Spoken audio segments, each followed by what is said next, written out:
Ladies and gentlemen, with an introduction like that, I hope I will not disappoint. I will bring in some X Factors element in the discussions. So what do I have to discuss with you? Well, what I have to discuss with you is the statutory, and I emphasize the fact it's a statutory adjudication that is effectively an implied term in the construction contracts. And the very question I was asked is, should you be concerned? Okay? And the answer for the moment is very easy. It's the same as the answer which was given 3 years ago. It's the same as the answer that I gave 2 years ago. It's the same as the answer I gave 1 year ago. And it's the same answer I'm going to give you now. You do not have to be concerned because the Act is still not applicable. We're still waiting for ministerial approval. It's not that the minister hasn't done anything. The minister has gone through the process, but maybe the minister is a bit reluctant to introduce the Act because there are elements in there that might be of concern. Okay? The minister has done certain elements. When I asked him only yesterday, or at least when I asked the department only yesterday, where is the code of conduct? I've seen loads of code of conduct draft, but where is it? I was told it is verbatim, quote unquote, in observation. So for the moment, in observation, I asked him, when do you think we can actually get this code? I got a laugh and said, it's a bit like Godot, you'll be waiting for it. Okay? Now, ladies and gentlemen, should we be concerned? Well, effectively, what has happened is we have a top chairman appointed. Professor Dr. Niall Bunny is appointed to the ministerial panel. Contrary to the UK, we have a ministerial panel in Ireland, and we have one panel. Okay, we have no adjudication appointing bodies here, no professional adjudication appointing bodies. We have one ministerial panel with a top Professor Dr. Bunny as the chairman. And then we have 30 wise men that have been appointed. And I emphasize it, Niamh, I emphasize to the beautiful lady next to her, is 30 wise men, not one single woman is appointed on the panel. So there's something wrong in the gender that has been appointed here, or it says maybe something that I don't know. But if you look at the panel, you do see top people in there. Probably one of the finest lawyers that I know in construction in Ireland, Tim Boucher-Hayes, mentioned in there, top lawyer. That begs the question immediately what time these people would have, because to do adjudication, as we will see, is a very, very short period of time. We have 30 people for Ireland, only 30 people, 30 men to deal with it. When I look at this list, I also see that I have seen that list before. If I go to the RII, if I go to the IEI, if I go to various teams of appointing arbitrators, I see similar people. When I go further to the list, I go and I see that the same list is there for mediators, conciliators, and now adjudicators. Should I be concerned? The question I have with all of this is, A, do they have the time? B, is arbitration, is adjudication, is conciliation the same thing? I remember many years ago, David Keane, who told me, and he was very open about it, he was one of the finest arbitrators Ireland had, construction arbitrators, and he said you can be a very good construction arbitrator or a very good construction mediator or conciliator, but you can't be both. What do we have now? We have a team that is going to do arbitration in Ireland, adjudication in Ireland, mediation and conciliation. 30 people, 30 men. Okay? Now, whilst I have the highest respect for Tim Boucher-Hayes, and I pick on Tim because I said he was the best lawyer, he is also not a cheap lawyer. So the one thing we're going to see when you go through to arbitration, adjudication, is that it's supposed to be quick. We'll come back to that. It's supposed to be cheap. Well, I've only picked on one, and I've taken the first one on the list. I don't think adjudicators will be cheap. I'm told it's going to be cheap. And I'm also told that we won't have any lawyers. This is the illusion that the Act creates. We won't have any lawyers. Isn't that fantastic? People always say, if we couldn't get rid of the lawyers, wouldn't that be the best thing ever? And people have very quickly realized that, alas, you do need the lawyers, men or female. You need them, okay? Now, is adjudication, therefore, is the Act, therefore, a seduction, a blind seduction? Is the Act something that we all want to hear? Is the Act something we want to believe in? Something that we say, yes, I hope this can be true. Yes, we would like to have cash flow flowing through the industry again. Wouldn't it be great? Yes, we would love our subconsultant and subcontractors to be paid, because all the politicians, if you read behind the Act, all the politicians, every single one of them had to say in the parliament that they knew someone that wasn't paid, and wasn't it a disaster, and shouldn't we do something for the industry? We should pump money in the industry. Wouldn't it be nice? Who could say no to that? Is the Act effectively what Cleopatra was to Rome, is the question I would put to you, and I put it to you later on, and I will ask you, and I will say that in my opinion, it is a seduction like Cleopatra. Cleopatra was an extremely beautiful lady. She was an extremely intelligent lady. She was an extremely witty lady. She was one of the finest politicians that we have in the history. She was able to seduce Julius Caesar. She was able to seduce, after his murder, to seduce Mark Antony. She bet on the wrong man. And she then was a time where everybody wanted to be dressed like the Egyptians. Everybody wanted to do this. Very quickly she became a problem, and she had to be got rid of. And that's what the afterwards Emperor Augustus did. He murdered her. Politics will tell you that she committed suicide. That's entirely incorrect. Historians will tell you she murdered her. Now, who will actually be the Emperor Augustus with regards to the Act we have in Ireland? Before I answer that question, you might just not forget that my name is Bruno Herbots and I'm a partner in Noble Solicitors, but I move on. I didn't say I was Emperor Augustus. If we go to the Act, and now we go into the more serious part, we'll go through the Act and I'll tell you the whole aspect. One of the clauses that immediately comes up, it says, a party to a construction contract has a right to refer for adjudication any payment dispute. Okay?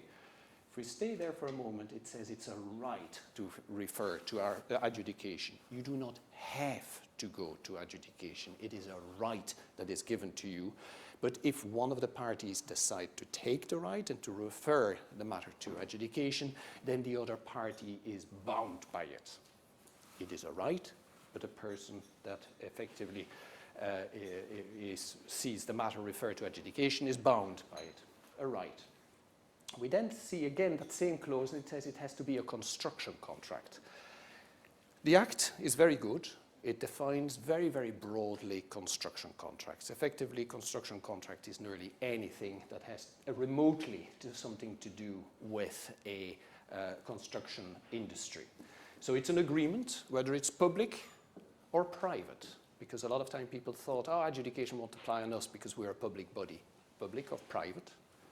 Oral or written. If you have an oral contract and you haven't written anything, which happens a lot with subconsultants, subcontractors, they don't have a written contract, the Act applies. I did tell you in the beginning it was an implied term. It comes into the agreement you have. Anything to carry out an activity associated with a construction. So you can see it's very broad. There are exclusions. Effectively, the smaller jobs are not falling under the cover of the Act, and the bigger ones, the PPP agreements, are not falling under the Act either. But what is interesting is manufacturing and supply contracts are also excluded, provided that they are not linked with installation. Okay? So if we have a quick look at how the traditional triangle that you have in construction, you have the appointment of a contractor, which is a contract, falls under the Act, but also, sometimes forgotten, the consultants would fall under the Act. Okay? You have other aspects, other contracts, which is effectively the contractual matrix, but not all of them fall under the Act. Some of them have been explicitly excluded. The insurance is not an activity. Bondsman and bank are not an activity. Okay? The point I'd like to make here is the insurance, because some of the underwriter of consultants have an explicit exclusion of adjudication. So you might not know that. You might have to look into it. You might think you're covered for adjudication procedures, but some policies, and I have looked them up, have explicitly excluded it. So you might have a look at that. Now, back to my sentence, the section in the Act that says, a party to a construction contract has the right to refer for adjudication any payment dispute. It doesn't define what payment dispute is. What is a payment dispute? Niamh talked to you about variations. Anything to do with variations to do with money. Is that a payment dispute? Then we talked about, Jeff talked about, the valuing of delay and disruption claims. The valuing of it, eventually that will turn out into a payment claim. Anything could be a payment claim as such. But let's go a little bit further on it. It's a party. It didn't say the executing party. It didn't say the contractor who is doing the work for money. It didn't say it's a consultant who is doing it for the money. It says a party, which means that the employer can also have a payment claim in the whole aspect, because a party is what the Act refers to, the executing party or the other party, which is the employer. Okay? So we need to see that through. Now have a quick look at how you have a payment claim starting. The Act, and I'm slightly rushing into it because I want to go to the final point, but in the Act it says you have 5 days from the time you have a payment claim date, which is effectively 5 days from the time that you have your entitlement to payment. You have 5 days to then put in a payment claim notice. Your claimant payment notice specifies the money you want to be paid, specify how you calculated it and the period you're referring to. Okay? From the payment claim date, not from the receipt of the payment claim notice, from the payment claim date, you have 21 days, but that could be then reduced, if my maths are correct, to 16 days. You have to, at the other side, respond to it. What is more likely going to happen is that you will not get a response.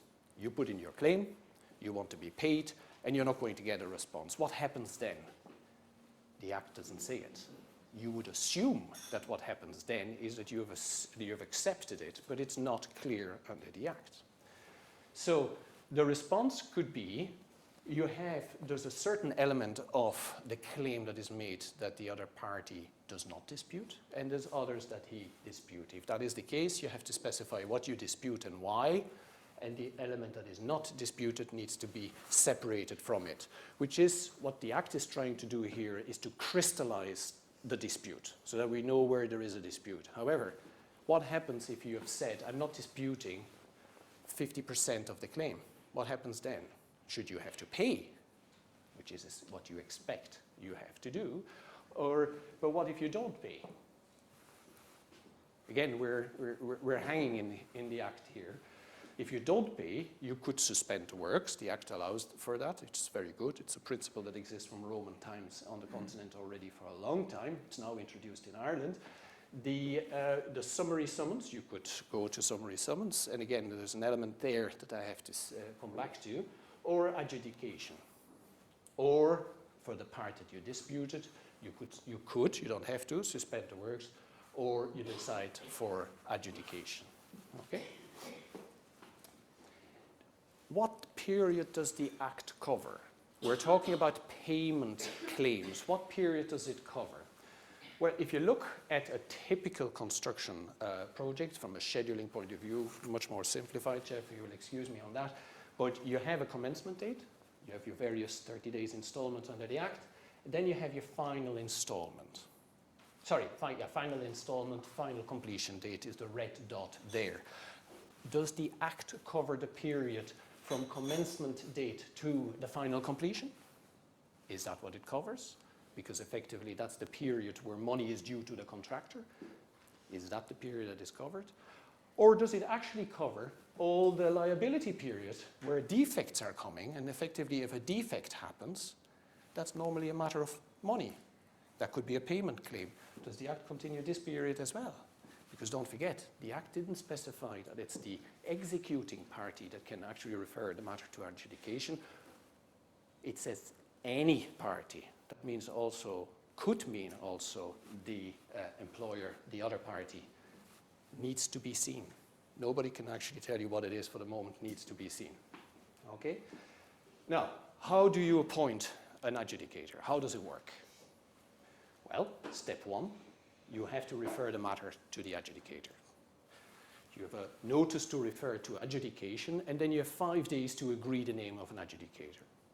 I have a dispute, I'm unhappy, I refer, I'll say to you that I have a notice to adjudication, I have 5 days to agree with your a name of an adjudicator. If I cannot agree, then I have to go to Professor Dr. Niall Bunny and say, well, can you appoint someone from me, one of those 30 people? Okay?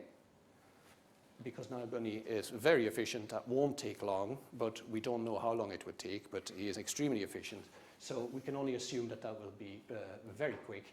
After that, there is a person appointed, and once the person is appointed, there's 7 days wherein the referring party has to submit the claim. This is my payment claim that I have a dispute in and I want to be dealt with. Okay? That means that the person referring has 7 days, but that he or she has prepared his or her case very well. All the case has been decided and very well researched, and believe you me, that will be done with lawyers. You will need the lawyers to do that, to prepare for this.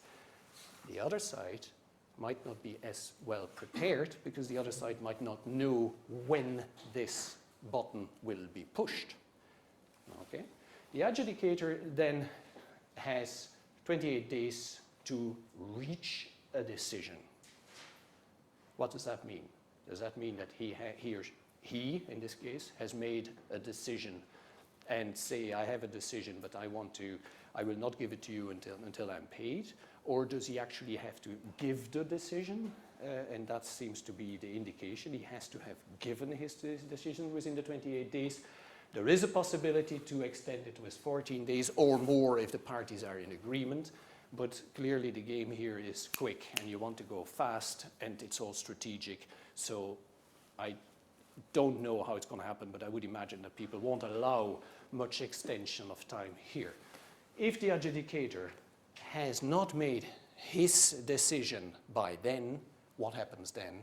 Well, again, the Act doesn't say it, but the idea would be that he doesn't have any jurisdiction anymore, and the whole process before is then flawed. Okay? So that's why it's important that those 30 men can do the job within the time provided. And I'll come back to that. So is that a guillotine effect? Is a question mark. And again, I'll come back to that. The party may exercise the right to refer to adjudication at any time. It's that party that will decide when they will push the button. They decide whenever. We all think of, oh, adjudication will be first.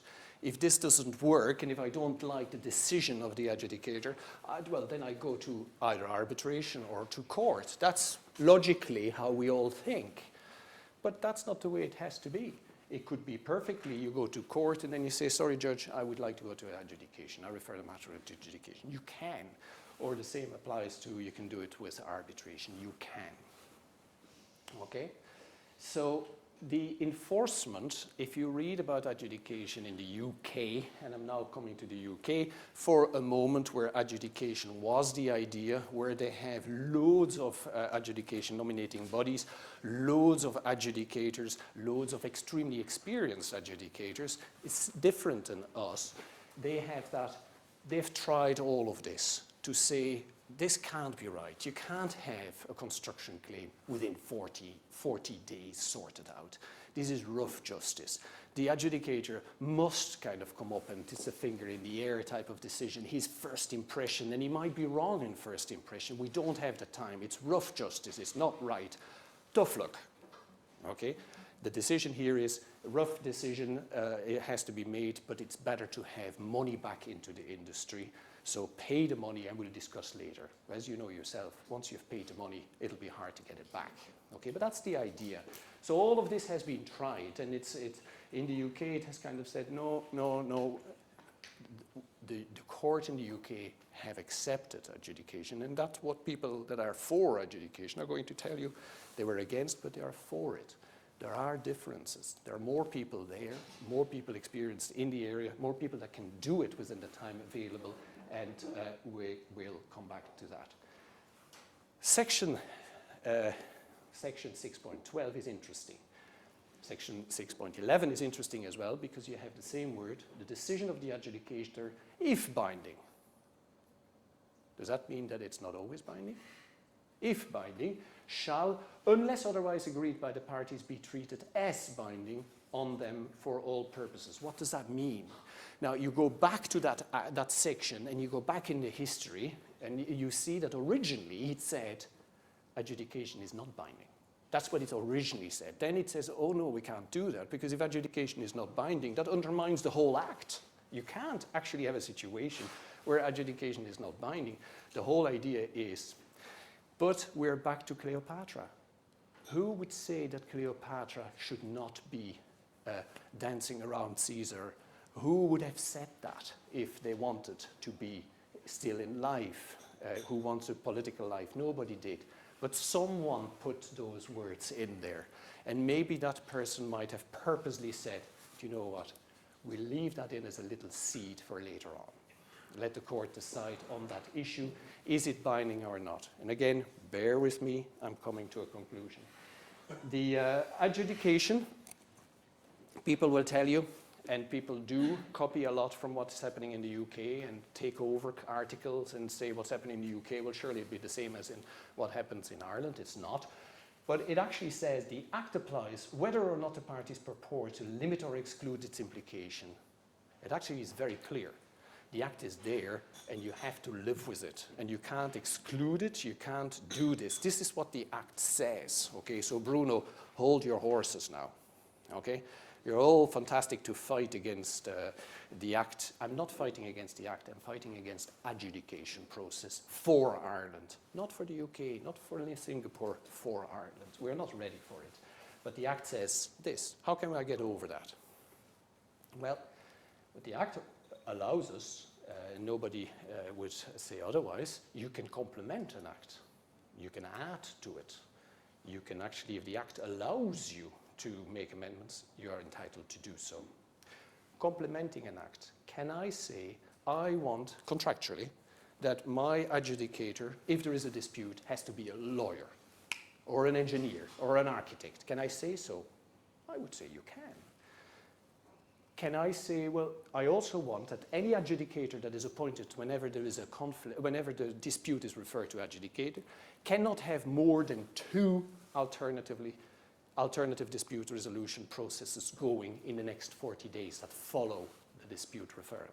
Can I do that? I would say you probably can. But now we might have problems with our 30 men.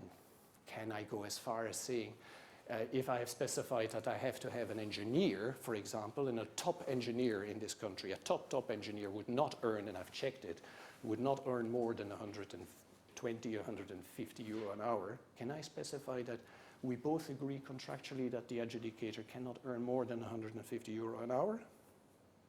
Do you think any of those 30 men will do that? But if we have specified it contractually, is it possible, is it not? Does the Act allow me to do this? Shall see.